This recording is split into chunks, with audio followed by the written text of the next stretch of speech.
Ayun mga boss, mayroon tayong ginawa ditong Isuzu D-Max na naman. At ginawa natin dito ay nagpulaw tayo ng dashboard dahil papalitan ng evaporator. So yun po makikita ay kalas-kalas na, nasa labas na yung dashboard. So ayan, dito na pinagkakalas-kalas ko na yung housing ng evaporator. Malakas ang leak nito. So ito yung luma. Ayan mga boss, yung marka ng leak ay bumakat. At dito na yung bago na ikabit ko na, nasa loob na, di ko na lang naipakita kanina. So ayan yan. At kakabit ko na lang yung kanyang expansion valve. So ayan na yung expansion valve, pero luma lang din yan dahil di kasama yung expansion valve sa bagong evaporator. At ito naman yung kanyang dalawang Allen bolt. Ayan, dito yan, Allen 4 to mga boss. At atin lang gamitan ng Allen key na number 4. Ayan.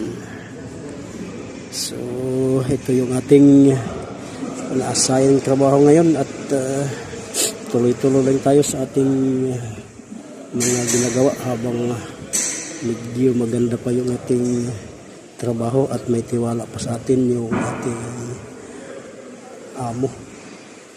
At medyo salamat pa rin ako dahil hanggang ngayon ay awa ng Diyos, yung trabaho ko ay intact pa, hindi pa tayo pinagsawaan ng kumpanya. So tuloy-tuloy lang din sa ating mga pakikibaka. At ayan, ito nga pala yung kanyang heater core. At after kong mapix tong expansion valve ay sasalpak ko na yan. Dito naman yan nakamounting. Ayan, yan.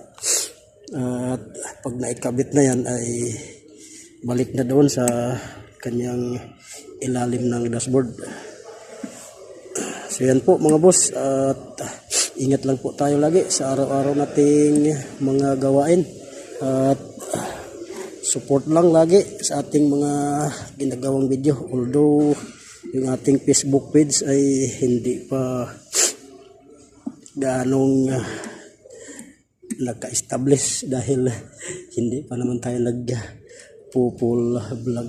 Pero sige lang, sa atin naman ay ang purpose ko dito kahit pa paano ay mayroong makakilala sa akin. At balang araw ay balak ko kasing magtayo ng kahit sariling maliit lang naman na pagkakita ang workshop. So ayan, maraming salamat sa inyong patuloy na support at panood.